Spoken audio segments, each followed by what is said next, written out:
Há um tempo atrás eu vi uma história que me impactou bastante.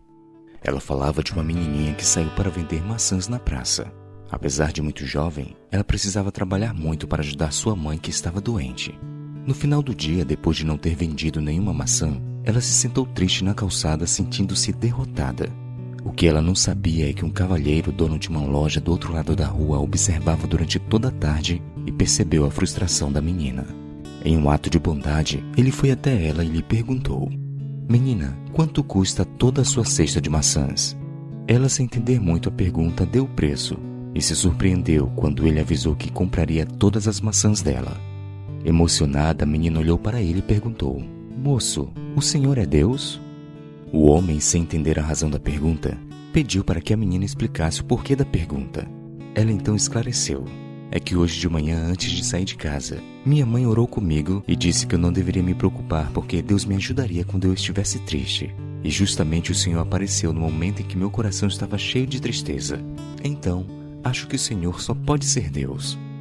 Emocionado com o relato da menina, o homem carinhosamente respondeu: "Não, criança, eu não sou Deus, mas eu sou um representante dele aqui neste mundo." Que resposta interessante! Na verdade, todo cristão deveria sentir a responsabilidade de ser um representante de Cristo aqui neste mundo. Esta história me fez pensar no capítulo 11 do livro de Atos. Esta seção narra a expansão do Evangelho de Cristo para além das fronteiras judaicas, alcançando os gentios. Após o capítulo descrever o retorno de Pedro a Jerusalém para contar o relato sobre a conversão de Cornélio, a Bíblia mostra o avanço do cristianismo na cidade de Antioquia. Esta era a terceira cidade do Império Romano com cerca de 500.000 habitantes. E justamente neste lugar, os discípulos ganham o adjetivo mais importante. O verso 26 declara que: "E quando o encontrou, levou para Antioquia, e durante o ano inteiro se reuniram naquela igreja e ensinaram numerosa multidão. E em Antioquia, os discípulos foram pela primeira vez chamados de cristãos." Se você ler os versos anteriores, perceberá que o contexto do recebimento do adjetivo de cristão é bem interessante.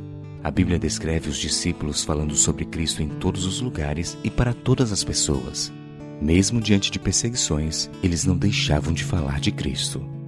Mesmo em terras estrangeiras, Cristo estava nos lábios de seus seguidores. Como então eles falavam de Cristo, viviam para Cristo e testemunhavam de Cristo? As pessoas ao seu redor os classificaram como cristãos. E quanto a nós, merecemos o título de cristãos? Cristo de fato é o nosso referencial? Somos representantes dele em nossa sociedade? As pessoas enxergam Cristo em nós?